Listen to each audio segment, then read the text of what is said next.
ہمارے دکھوں کا واحد علاج اسلام. دیکھیے انسانی زندگی میں دکھ اور سکھ ان کا چولی دامن کا ساتھ ہے. دکھ بھی ہے سکھ بھی ہے، سردی کے ساتھ گرمی بھی ہے، نرمی کے ساتھ سختی بھی ہے.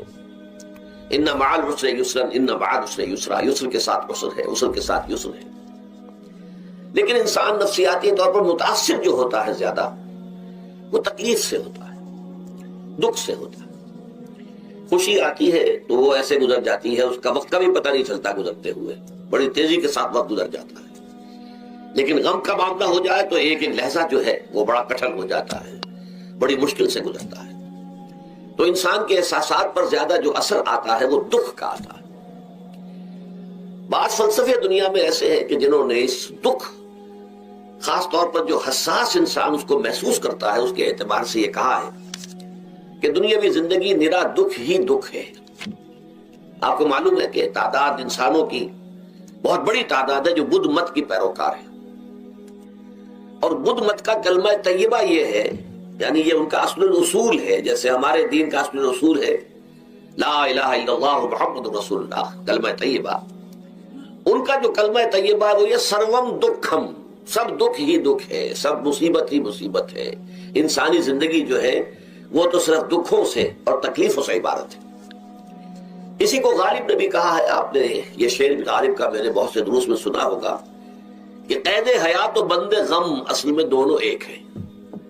یہ قید حیات ہے، ابھی آپ حدیث سن رہے تھے، اب دنیا سجن المومن، مومن کے لیے یہ دنیا کی زندگی جو ہے جیل خانہ ہے. یہ قید ہے، قید حیات.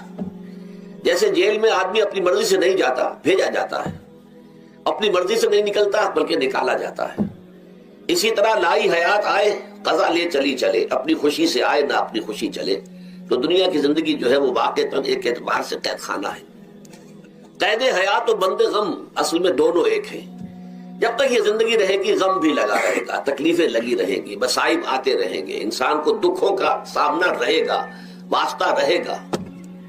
موت سے پہلے آدمی غم سے نجات پائے کیوں؟ ظاہر بات ہے جب تک زندگی ہے تو غم ہے، تو موت سے پہلے نجات نہیں مل سکتی. اگرچہ اس کے بعد کا اگلا مرحلہ جو ہے، جو حقیقت کو جاننے والے ہیں وہ تو جانتے ہیں کہ اس کے بعد تو غم کا اور بڑا کڑا مرحلہ آنے والا ہے. اب تو گھبرا کے یہ کہتے ہیں کہ مر جائیں گے، مر کے بھی چین نہ پایا تو کدھر جائیں گے. اگر اللہ ہمیں معاف فرمائے، اپنی رحمت اور مغفرت سے ہمیں ڈھانپ لے، جیسے کہ حضور نے فرمایا الا یتغمدنی ربی برحمتہ، حضور نے فرمایا کہ کوئی انسان بھی محض اپنے اعمال کی بنیاد پر جنت میں نہیں داخل ہو سکے گا جب تک کہ رحمت خداوندی دستگیری نہ کرے. کسی صحابی نے بڑی ہمت کی، بڑے جرأت کا معاملہ کیا، پوچھ لیا کیا حضور آپ بھی؟ ظاہر بات ہے آپ بھی انسان ہیں، آپ بھی بشر ہیں، قرآن مجید میں کہلوایا گیا ہے وَإِنَّمَا أَنَا بَشَرٌ مِثْلُكُمْ. تو اگر آپ کہتے ہیں کوئی انسان جنت میں داخل نہیں ہو سکے گا محض اپنے اعمال کی بنیاد پر جب تک کہ رحمت خداوندی دستگیری نہ کرے، تو کیا آپ بھی اس قاعدہ کلیہ میں شامل ہیں؟ آپ نے فرمایا ہاں میں بھی. الا یتغمدنی ربی برحمتہ، جب تک کہ میرا رب مجھے اپنی رحمت سے ڈھانپ نہیں لے گا میں بھی جنت میں داخل نہیں ہو سکوں گا. تو اس اعتبار سے اللہ تعالیٰ وہاں ہمیں بچا لے. لیکن جو وہاں نہیں بچایا گیا، اب ظاہر بات ہے کہ اس کے لیے جو مصیبت ہے وہ تو پھر دائمی ہے، ابدی ہے، دکھ ہی دکھ ہے. میں اس کی طرف زیادہ جانا نہیں چاہتا. اس وقت اصل میں میرا موضوع جو ہے وہ اس دنیا میں دکھوں کا علاج. اب اس اعتبار سے غور کیجئے، دکھ دو قسم کے ہیں. قرآن مجید پر جتنا میں نے غور کیا، دکھ ایک تو وہ ہے کہ جو ناگہانی طور پر آ جاتے ہیں، اس میں ہماری کسی غلطی کو دخل نہیں ہوتا. وہ کوئی آفت سماوی ہے، کوئی زلزلہ آ گیا ہے. ابھی آپ کو معلوم ہے بھوج جو قصبہ تھا گجرات اسٹیٹ کا، انڈیا کا پورا ختم ہو گیا. اس میں بہت سے مسلمان بھی تھے. جب کوئی آفت سماوی آتی ہے تو وہ ظاہر بات ہے کہ پھر سب کے سب لوگ اس کی لپیٹ میں آ جاتے ہیں. زلزلہ آ گیا، کوئی اور طوفان آ جائے، جیسا کہ کئی مرتبہ آپ نے اخبارات میں پڑھا ہوگا اس سال امریکہ میں بہت طوفان آئے ہیں، مشرقی ساحل پر بار بار طوفان آئے. وہاں بھی لوگ مرتے ہیں، وہاں بھی چھتیں اڑ جاتی ہیں، وہاں بھی تباہی جو ہے آتی ہے. تو اس حوالے سے ایک تو ہے وہ ناگہانی آفات، آفت عرضی ہو یا آفت سماوی ہو. زلزلہ ہے یا آفت عرضی ہے، طوفان آ گیا ہے، کوئی سائیکلون آ گیا یا آفت سماوی ہے.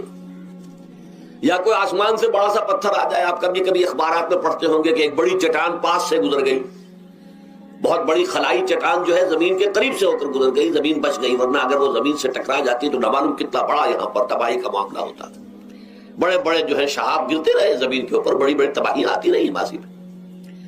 تو ایک تو یہ ہے, اور ان میں بھی تقسیم کیجئے, یہ ناگہانی تکلیف, ناگہانی مصیبت, یا کوئی آفت سماوی یا آفت ارضی, اس کی بھی پھر دو قسمیں ہو گئی. ایک وہ کہ جو افراد کو متاثر کرتی ہے انفرادی سطح پر. آدمی سڑک پر جا رہا تھا, پیچھے سے آ کر کسی گاڑی نے ٹکر ماری, گر گیا, ٹانگ ٹوٹ گئی. اب ظاہر بات ہے کہ اس میں اس کا کوئی قصور نہیں ہے, یہ اللہ تعالیٰ کی طرف سے بات آ گئی ہے. یا یہ کہ کوئی اگر اجتماعی سطح پر آیا, جیسا کہ زلزلہ ہے, یا جیسا کہ کوئی سائیکلون ہے, کوئی بڑا طوفان ہے, بہت بڑے فلڈز آ گئے ہیں. اس وقت بھی موزمبیق میں بہت بڑا فلڈ آیا ہوا ہے, ساؤتھ افریقہ میں, اور افریقہ میں پچھلے سال بھی بہت بڑا فلڈ آیا تھا, بڑی تباہی آئی تھی, آ رہا. تو یہ آفت سماوی, یہ ظاہر بات ہے کہ اجتماعی سطح پر آتی ہے, بڑی بڑی مقدار میں, تعداد میں لوگ متاثر ہوتے ہیں, لاکھوں لوگ بے گھر ہو جاتے ہیں, ہزاروں آدمی مارے جاتے ہیں.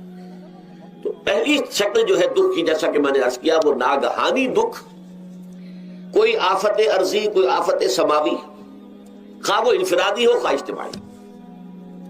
اس کے ضمن میں کیا علاج ہے؟ ظاہر بات ہے کہ اس کا علاج یہ تو نہیں ہو سکتا کہ آپ اس کو ختم کر سکیں. انگریزی کا ایک محاورہ ہے, what cannot be cured must be endured. جو چیز جو ہے جس کا علاج نہیں ہو سکتا وہ تو برداشت کرنی پڑے گی. بعض بیماریاں بھی ایسی ہیں, ڈائبٹیز ہو گئی ہے, شوگر کا مرض ہو گیا, ڈاکٹر آپ کو بتائے گا کہ بھائی اب یہ مرض جائے گا نہیں, اب آپ کو اس مرض کے ساتھ ہی اپنے آپ کو ایڈجسٹ کر کے اپنی غذا وغیرہ اس کے مطابق طے کر لیجیے, ورنہ یہ کہ یہ نہ سمجھیے کہ یہ مرض چلا جائے گا. تو what cannot be cured must be endured.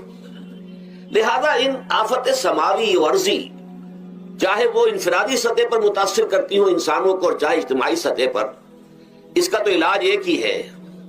عربی میں بھی ایک محاورہ یہ ہے کہ کسی نے پوچھا تھا کہ بچھو کے کاٹے کا کیا علاج ہے؟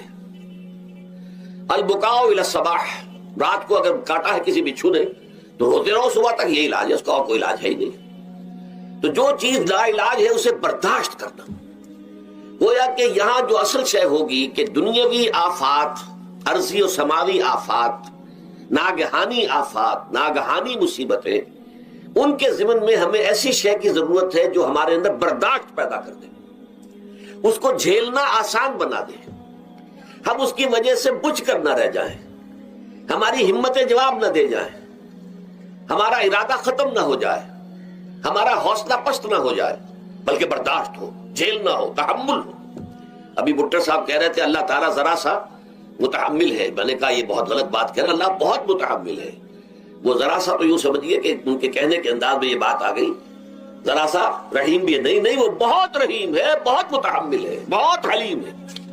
لیکن یہ کہ ہمیں یہ جو آفات سماویہ اور ارضیاں ہیں جو ہمارے اوپر آ جاتی ہیں اللہ کی طرف سے, ان کے ضمن میں ذہنی ایک ایٹیچیوڈ پیدا ہو جائے, سوچ کا ایک خاص رخ بن جائے, انسان کے احساسات ایک خاص طرز پر ڈھل جائیں, تو پھر ان کو برداشت کرنا آسان ہو جاتا ہے.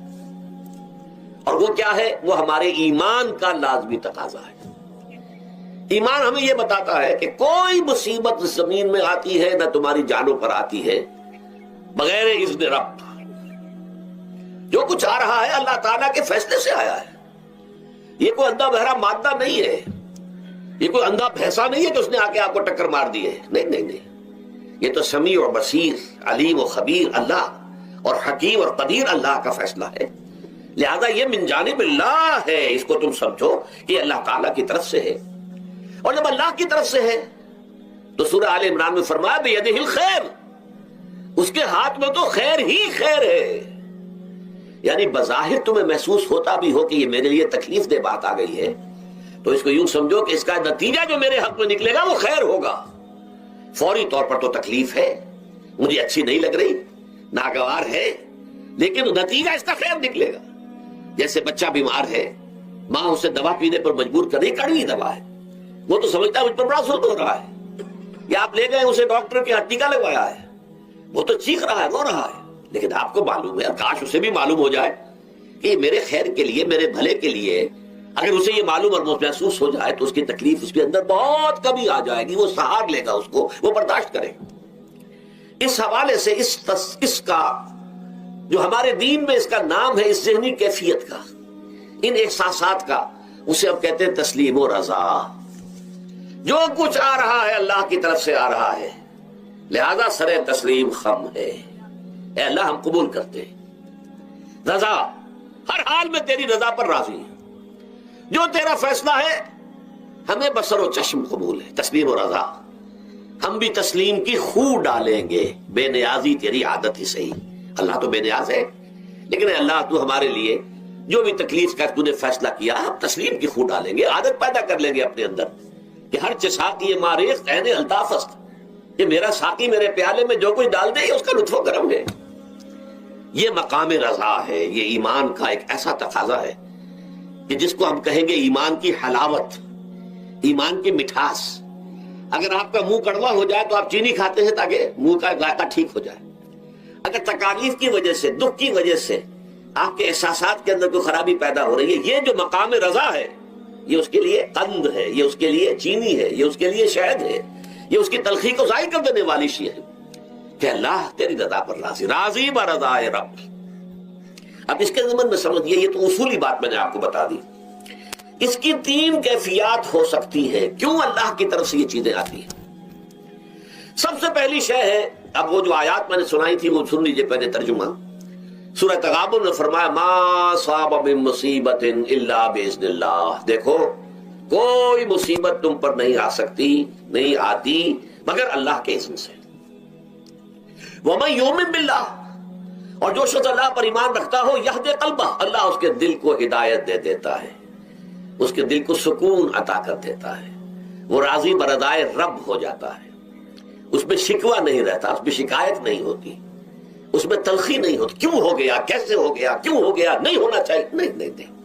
یہ سارا جو پیچ آدمی کھاتا رہتا ہے نا، اندر ہی اندر وہ جو پیچ کھا رہا ہے، یہ سب پیچ سے نجات نہیں گئی۔ برو کشید سے پیچا کے ہستبود مرا، چے اقدہا کے مقام رضا کشود مرا۔ یہ پیچ کھانا جو ہے، پیچا کے ہستبود، اس سے اللہ تعالیٰ نے مجھے نجات دے دی ہے مقام رضا کے ذریعے سے۔ کتنے بڑے بڑے عقدے میرے حل ہو گئے اس مقام رضا سے، چے اقدہا کے مقام رضا کشود میرے تو بہت سے عقدے اس سے حل ہو گئے۔ اس حوالے سے ایک موٹی بات تو یہ ہو گئی، لیکن اب اس کو تین حصوں میں تقسیم کیجئے۔ پہلی بات یہ کہ یہ اللہ کی طرف سے آزمائش کے طور پر آتے ہیں۔ آزمائش، میرا بندہ اس پر صبر کرتا ہے یا نہیں، یا میرے خلاف بکواس کرنے پر آمادہ ہو جاتا ہے۔ اللہ تو ایسا ہے، اللہ نے تو ہم پر کبھی کرم کیا ہی نہیں ہے، اللہ تو ظالم، معاذ اللہ معاذ اللہ معاذ اللہ۔ کہیں ایسا تو نہیں، میرا بندہ جو ہے تکلیف کو جھیلتا ہے میری وجہ سے، یہ سمجھ کے کہ اللہ کی طرف سے آئی۔ یہ صبر جو ہے یہ بہت بڑی کامیابی ہے اگر انسان کو حاصل ہو جائے۔ اور اس صبر کے نتیجے میں دو اور باتیں پیدا ہوتی ہیں۔ یہ مضامین علیحدہ علیحدہ دروس کے اندر آتے رہے ہیں، لیکن آج ایک نئے عنوان کے تحت جمع ہو کر آ رہے ہیں۔ پہلی بات یہ ہوتی ہے کہ یہ امتحان کا نتیجہ کیا نکلتا ہے کہ آپ نے ایک امتحان پاس کیا تو آپ کے اگلے درجے میں ترقی ہو جاتی ہے۔ 5ویں کا امتحان پاس کر لیا نا تو 6ٹھی میں جائیں گے، اب 6ٹھی کا امتحان پاس کریں گے تو 7ویں میں جائیں گے، 7ویں کا پاس کریں گے تو 8ویں میں۔ درجہ بدرجہ انسان کی دینی، ایمانی اور روحانی ترقی کا ذریعہ یہ آزمائش بنتی ہے۔ جتنا اس میں صبر ہوگا، جتنا اس میں تسلیم و رضا جو ہے آپ حاصل کرتے جائیں گے تو آپ کے درجے بلند ہوتے چلے جائیں گے۔ آپ کا امتحان کڑے سے کڑا آئے گا، بڑے سے بڑا آئے گا، مشکل سے مشکل تر آئے گا۔ ایک وقت میں ایم اے کا امتحان بھی آپ کو دینا ہوگا، ایک وقت میں ہو سکتا ہے پی ایچ ڈی کے لیے تھیسس آپ لکھیں، پھر اس کے اوپر جو ہے ٹیم بیٹھی ہوئی اور آپ سے وہ بحث کرے، جرا کرے آپ سے، وہ بھی کرنا ہوگا۔ لیکن یہ کہ اگر پرائمری ہی میں فیل ہو گئے تو اس کا سوال ہی پیدا نہیں ہوتا کہ کبھی آپ ایم اے کا یا پی ایچ ڈی کا تھیسس بھی لکھیں۔ اور اسی کو دوسرے انداز میں کہا گیا ہے قرآن مجید میں، وَلِيُبْلِيَ الْمُؤْمِنِينَ مِنْهُ بَلَاءً حَسَنًا۔ اصل میں ابلا کہتے ہیں، بلا یبلو جو ہے عربی زبان میں آتا ہے آزمانا۔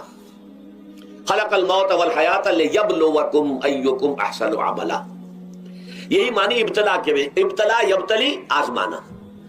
ابلا یبلی جو آتا ہے باب افعال سے، اس میں آتا ہے کسی کو کسی تکلیف میں ڈال کر اس کو نکھارنا، کہ اس کا جوہر نکھر جائے، اس کے اندر جو خیر ہے وہ اور چمک جائے، لوگوں کو بھی معلوم ہو جائے کہ یہ شخص اس مقام کا اہل ہے، اس کے اندر یہ صلاحیت ہے، اس میں یہ قوت موجود ہے، تو یہ گویا کہ اہل ایمان کی صلاحیتوں کو نکھارنے کے لیے اور ان کے درجات کی ترقی کے لیے بھی اللہ تعالیٰ دنیا کے اندر یہ مصیبتیں اور امتحانات جو ہیں آزمائش کے حوالے سے افراد پر بھی اجتماعی طور پر بھی لاتا ہے۔ اور ایک اس کا اور بھی ہے، اہل ایمان پر اس طرح کے ابتلاء و آزمائش کی ایک نوعیت اور بھی ہے، اور وہ یہ ہے کہ جو بھی آپ سے غیر ارادی طور پر یا یہ کہ آپ نے کوئی گناہ ارادی طور پر بھی کر لیا، اللہ تعالیٰ اس کی سزا اسی دنیا میں دے کر آخرت کی سزا سے محفوظ کر دیتا ہے۔ گویا کہ اس سے بڑا خیر کیا ہوگا؟ یہاں کی سزا کیا ہے؟ جھیل لی آپ نے، بخار آ گیا، ٹانگ ٹوٹ گئی، چلیے 3 مہینے آپ بستر پر پڑے رہے نا، اور کیا ہوا؟ کچھ نہیں۔ لیکن یہ کہ آخرت کی سزا ملتی ہے، بہت عظیم ہوتی ہے۔ لہذا کفارہ بناتا ہے اللہ تعالیٰ ان گناہوں، جو بھی گناہ ہو گئے ہیں، غلطیاں ہو گئی ہیں، ان کا کفارہ اللہ تعالیٰ بندہ مومن کے لیے، حضور کی ایک حدیث ہے، اس کا متن مجھے اس وقت یاد نہیں ہے، کہ مومن کا معاملہ عجیب ہے، اسے کوئی تکلیف پہنچتی ہے صبر کرتا ہے، وہ اس کے گناہوں کا کفارہ بن جاتا ہے، اور اگر کوئی خوبی ملتی ہے اس پر اللہ تعالیٰ کا شکر ادا کرتا ہے، اس کے درجات بلند ہو جاتے ہیں۔ تو یہ معاملہ جو ہے اللہ تعالیٰ کی طرف سے بندہ مومن کے حق میں خیر، کہ در حقیقت اس کے ان گناہوں کی پاداش کہ جو اس نے یہاں کر لیے ہیں، یہی دنیا میں دے کر دھو دیا جائے، پاک کر دیا جائے۔ جیسے آپ کو معلوم ہے دھوبی جو ہے کپڑے کو بھٹی میں چڑھاتا ہے، گرم پانی میں ڈالتا ہے کہ ڈالتا ہے تاکہ اس کا میل نکلے، اس کے آگے پٹکتا بھی ہے ذرا اس کو تاکہ وہ میل اچھی طرح چھٹ جائے اس سے۔ اسی طرح اگر دنیا میں ہمارے میل چھٹ جائیں، دنیا میں اگر ہمارے گناہ دھل جائیں، تو یہ بڑے نفع کا سودا ہے، بڑے نفع کا سودا ہے، بڑے نفع کا سودا ہے۔ اس اعتبار سے آپ غور کیجئے کہ اگر یہ حقائق ہمارے سامنے رہے تو کیا کوئی تکلیف دنیا کی ہمیں بھاری محسوس ہوگی؟ ہمیں تو بتایا یہ گیا ہے کہ عسیٰ ان تکرہوا شیئا وہو خیر لکم وعسیٰ ان تحبوا شیئا وہو شر لکم واللہ یعلم وانتم لا تعلمون۔ ہو سکتا ہے کہ تم کسی چیز کو ناپسند کرو، دراصل کہ اسی میں تمہارے لیے خیر ہے، تمہیں نہیں پتا، اور ہو سکتا ہے تم کسی چیز کو پسند کرو، دراصل کہ اس میں تمہارا شر ہے لیکن تمہیں نہیں معلوم۔ اللہ یعلم وانتم لا تعلمون، اللہ جانتا ہے تم نہیں جانتے۔ اس حوالے سے سپردم بدو مایا خیشرا تدانی حساب کم و بیشرا، اے اللہ، اس کو کہتے ہیں تفویض۔ یہ سورہ تغابن کے درس میں یہ تمام مضامین تفصیل سے آتے ہیں کہ ایمان کے جو باطنی ثمرات ہیں اس میں سب سے پہلے مقام رضا ہے، پھر تفویض ہے، توکل ہے۔ آپ محنت کر رہے ہیں، محنت کر رہے ہیں، محنت کر رہے ہیں، نتیجہ نہیں نکلا۔ ایک نتیجہ یہ نکلے، ایک بچے نے بہت محنت کی، دن رات کام کیا، فیل ہو گیا امتحان میں، اب صدمے سے کمر ٹوٹ سکتی ہے اس کی، لیکن نہیں، ہو سکتا ہے کہ اللہ تعالیٰ نے اسی میں میرے لیے خیر رکھی، اس لیے کہ ہماری محنت سے کچھ نہیں ہوگا، ہمارے مادی وسائل سے کچھ نہیں ہوگا، ہوگا اللہ کے اذن سے، اللہ کی مرضی سے، اللہ کی مشیت سے۔ یہ ہمارے لیے خاص طور پر اس اعتبار سے بہت اہم نقطہ ہے، ہم سب راہ حق کے مسافر ہیں، اپنے اپنے بس پڑتے محنت کر رہے ہیں، وقت بھی صرف کر رہے ہیں، مال بھی صرف کر رہے ہیں، محنت کر رہے ہیں، مشقت کر رہے ہیں، لیکن فرض کیجئے جیسا کہ ہے، پھر واقع فرض کیا کیجئے، وہ تو واقع سامنے کی بات ہے، نتائج نکلتے نظر نہیں آ رہے، قدم نہیں بڑھ رہے، ہماری طرف لوگوں کا رجوع عام نہیں ہے، ٹھیک ہے، اس پر قطعاً بدل ہونے کی بات نہیں، یہ اللہ تعالیٰ کی مشیت میں ہوگا، جب وہ چاہے گا تب ہوگا۔ ہمارا کام یہ کہ اپنا فرض ادا کیے چلے جائیں بس، اور نتیجے سے بالکل ذہن کو اپنے منقطع کر لیں، ذہن کا کوئی تعلق آپ کے نتیجے کے ساتھ نہ رہے۔ یہ جب تک کیفیت ہماری نہیں ہوگی، ہم اس راہ پر استقامت اور مدام اس پر محنت اور جد و جہد کرنا جو ہے وہ ہمارے لیے ممکن نہیں رہے گا۔ اس کے لیے میں اگر آپ کے سامنے رکھوں معاملہ کہ حضور صلی اللہ علیہ وسلم کے جو پہلے 10 برس ہیں، جب سے آپ کو آغاز ہوا ہے وحی کا، اس کے بعد سے پہلے 10 برس دن رات کی محنت، شدید مشقت، یہاں تک کہ اللہ بھی روک رہا ہے، نبی آپ اپنے آپ کو ہلاک کر لیں گے، لعلک باخع نفسک الا یکونوا مؤمنین، کیا آپ اپنے آپ کو اس صدمے میں ہلاک کر لیں گے؟ یہ مان نہیں لا رہے، اس قدر صدمہ۔ لیکن اس کے ساتھ یہ ہے کہ یہ نہیں ہے کہ نتیجہ نہیں نکل رہا تو کام چھوڑ کے بیٹھ جائے، نہیں، معاذ اللہ، معاذ اللہ، نتیجہ نہ نکلے تو حضرت نوح علیہ السلام کی عمر بھی اگر حضور کی ہوتی 950 برس بھی حضور دعوت دیتے تھے، آپ کا کام تھا، آپ کا فرض تھا۔ حضرت نوح علیہ السلام بھی تو آخر اللہ کے ایک بندے تھے، اللہ کے رسول تھے، 950 برس تک دعوت دی ہے۔ فَلَبِثَ فِيهِمْ أَلْفَ سَنَةٍ إِلَّا 50 عَامًا، یہ تو ہم مانتے ہی نا. اگر قرآن کے اندر نص قطعی صریح الفاظ نہ ہوتے کہ 950 برس تک رہے, ورنہ یہ بات سمجھ سے بالا تر ہے. عام طور پر معلوم ہوتا ہے کہ اس دور میں ابھی عمریں زیادہ تھے لوگ.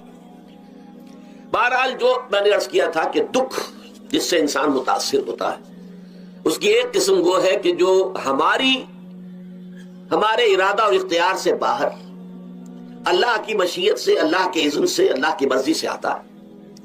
اس کے لیے ہمارا کام صرف برداشت ہے. جو شے بھی ہمیں برداشت کی صلاحیت عطا کر دے وہی اس کا علاج ہے. جیسے آپ کو معلوم ہے کہ بخار بہت تیز چڑھا ہوا ہے, اس کی دوا نہیں ہے اسپرین یا کوئی اور پیراسیٹامول, بخار کی شدت کو کم کر دے گا, وہ کوئی علاج نہیں ہے. علاج تو ہوگا اگر معلوم ہو کہ کون سے جراثیم ہے, کس کی وجہ سے ہے, اس کا صحیح اینٹی بایوٹک کون سا ہے, وہ علاج ہوگا. یہ علاج نہیں ہے. لیکن اس کی شدت کی کمی اور اس کے اندر جو احساس ہے جھیل جانے کا, وہ انسان کے لیے آسان ہو جاتا. یہی مضمون آیا ہے سورہ حدید میں بھی, ما اصاب من مصیبت فی الارض ولا فی انفسکم. یہاں کھول دیا اس مضمون کو. میں نے عرض کیا تھا نا کہ یہ آفت سماوی بڑے پیمانے پر بھی ہو سکتی ہے زمین میں, یعنی زلزلہ آ گیا, فلڈ آ گیا, طوفان آ گیا. ولا فی انفسکم, خاص تمہاری جان میں, تمہیں بخار ہو گیا, تمہیں ٹی بی لگ گئی, تمہیں کوئی اور بیماری آ گئی, تمہیں کینسر ہو گیا, معاذ اللہ ثم معاذ اللہ. ہوتا ہے, آخر ہوتا ہے. دنیا میں انسانی زندگی کے ساتھ یہ ساری چیزیں لگی ہوئی ہیں. لیکن یہ چیزیں ما اصاب من مصیبت فی الارض ولا فی انفسکم, نہیں پڑتی تم پر کوئی پڑنے والی کوئی مصیبت, کوئی تکلیف, نہ پوری زمین میں بڑے پیمانے پر, نہ تمہاری جانوں میں انفرادی سطح پر, الا فی کتاب من قبل ان نبراہا, مگر یہ کہ وہ تو ایک کتاب میں, کتاب اللہ کے علم کی کتاب, ام الکتاب, اس میں پہلے سے درج موجود ہے. یہ الٹ اپ نہیں ہو گیا, یہ اچانک نہیں ہو گیا. آپ اچانک سمجھتے ہیں کہ صاحب میں تو جا رہا تھا, اچانک ٹرک نے آ کے مجھے دھکا مار دیا. اچانک کوئی شے یہاں نہیں ہوتی. اس کائنات میں پتہ تک نہیں ہلتا جب تک کہ اس نے رب نہ ہو. اچانک کا کیا سوال؟ تو در حقیقت جو ہوتا ہے وہ اللہ تعالیٰ کے علم میں پہلے سے ہے, علم کامل. ما کان وما یکون, جو کچھ ہوا ہے, جو کچھ ہوگا, مستقبل, ماضی, کل کا کل, آنے واحد میں اللہ کے علم میں موجود ہے. لہذا یہاں اچانک کچھ نہیں ہوتا. جو بھی آیا ہے اللہ کے اذن سے آیا ہے, اور یہ پہلے سے اللہ کے علم کے اندر موجود تھا, لکھا ہوا تھا. الا فی کتاب من قبل ان نبراہا ان ذلک علی اللہ یسیر. یہ تمہیں تو مشکل نظر آئے گا لیکن اللہ پر بڑا آسان ہے. اللہ کا علم کامل, ما کانا ما یکون کو حاوی ہے. لکہ لا تاسوا علی ما فاتکم, تاکہ تم افسوس نہ کیا کرو ان چیزوں پر جو تم سے چھوٹ جائیں, جاتی رہیں, چھن جائیں. کوئی موقع تھا ہاتھ سے نکل گیا, کوئی دولت تھی اس پر ڈاکہ پڑ گیا, کوئی اور مصیبت ہے وہ آ گئی, کوئی عزیز فوت ہو گیا, اکلوتا بیٹا تھا فوت ہو گیا, وغیرہ وغیرہ. ما فاتکم, فات سے ہی فوتیدگی ہے نا. جو شے بھی نکل جائے, چلی جائے, ہاتھ سے جاتی رہے, چاہے وہ کوئی آپ کا عزیز تھا جو فوت ہو گیا تو آپ کے ہاتھ سے نکل گیا, یا کوئی مال تھا جو آپ کے قبضے سے نکل گیا, ڈاکہ پڑ گیا, چوری ہو گئی, نقصان ہو گیا کاروبار میں بہت بڑا, اس پر افسوس نہ کیا کرو. اگر افسوس کرو گے تو اس کا مطلب کیا ہوگا کہ تمہیں اللہ پر اعتماد نہیں ہے, یا تم سمجھتے ہو کہ اللہ کے سوا بھی کوئی ہے جو یہ کام کر سکتا ہے. کائنات میں تو ایک ہی کی مرضی چلتی ہے, وہ ہے اللہ. لہذا اگرچہ وہ کسی کے ذریعے سے تکلیف آپ کو پہنچی ہے, کسی نے آپ کو پتھر مارا ہے, وہ پتھر ہو سکتا ہے آپ کو نہ لگتا, لگ گیا ہے تو اللہ کے فیصلے سے لگا ہے. اس کا باپ بھی نہیں پتھر مار سکتا آپ کو اگر اللہ کا اذن نہ ہو. لہذا آپ پتھر مارنے والے کو بھی مجرم سمجھیے, ٹھیک ہے, اس سے بھی قصاص لینے کا آپ کو حق ہے, لیکن یہ جان لیجئے کہ جو آیا ہے پتھر وہ اذن رب سے آیا ہے. اب ظاہر بات ہے کہ اگر یہ کیفیت ہوگی تو غصہ اتنا نہیں ہوگا اس شخص پر کہ جس نے یہ کام کیا ہے, بلکہ ہو سکتا ہے آدمی مسکرا کے رہ جائے. جیسے کہ وہ میں واقعہ سناتا رہا ہوں اپنے دروس میں کہ ایک درویش مرش آدمی جا رہا تھا, جو رب کرے سو ہو, جو رب کرے سو ہو, جو رب کرے سو ہو. کسی شخص نے پتھر اٹھا کر دے مارا, اس کے سر پہ لگ گیا کہ اس نے پیچھے پلٹ کر دیکھا کس نے مارا ہے. اس نے کہا مجھے کیا دیکھتے ہو, جو رب کرے سو ہو, یہ تو رب کے بادر سے. اس نے کہا مجھے تو یہ پتھر رب کے مارے ہی لگا ہے, لیکن میں دیکھ یہ رہا تھا بیچ میں کس کا منہ کالا ہو گیا, اپنے لیے کس نے ایک گناہ کما لیا, اپنے لیے کس نے ایک مصیبت جو ہے وہ مول لے لی, وہ بیچ میں تم آ گئے ہو. پتھر اللہ کی طرف سے آیا ہے, لیکن اس کا عذاب, اس کا وبال تم پر آ جائے گا. بہرحال یہ تو میں نے عرض کیا آپ کے سامنے, وہ چیزیں کہ جو آ جاتی ہیں, وہ تکالیف, وہ مسائل جو اللہ کی طرف سے من جانب اللہ ہے, اس میں آپ کسی کو مورد الزام نہیں ٹھہرا سکتے, وہ آپ پر آ گیا. دوسری تکلیفیں وہ ہیں جن کے لیے فارسی میں کہتے ہیں خود کردہ، اپنے ہاتھوں جو مصیبتیں